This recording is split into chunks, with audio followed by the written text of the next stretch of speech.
अजित पवारांच्या निधनाच्या दिवशी मंत्रालयामध्ये अधिकाऱ्यांचा कारनामा। शासकीय दुखवट्यामध्ये राज्यातील 75 शैक्षणिक संस्थांना प्रमाणपत्रांचं वाटप। युवक काँग्रेसनं प्रकरण आणलं समोर। राष्ट्रवादीच्या विधानमंडळ सदस्यांची आज उपमुख्यमंत्री सुनेत्रा पवारांच्या उपस्थितीमध्ये बैठक। संध्याकाळी 6 वाजता देवगिरी बंगल्यावर बैठकीचं आयोजन। मुंबईत महापौर आणि विरोधी पक्षनेतेपदही महिलेकडेच। मुंबई महापालिकेमध्ये विरोधी पक्षनेत्या म्हणून किशोरी पेडणेकर यांच्या नावाची घोषणा होणार। 25 वर्षात पहिल्यांदाच विरोधी पक्षनेतेपदी महिला विराजमान होणार। मुंबईतील रस्त्यांना टिपूचं नाव द्यायचा प्रस्ताव भाजपचा।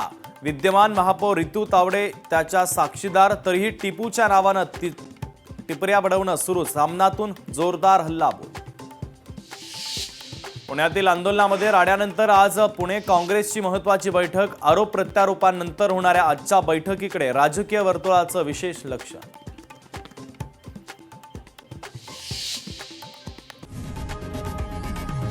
लोकशाही मराठी ऐका, पहा, जागरूक रहा।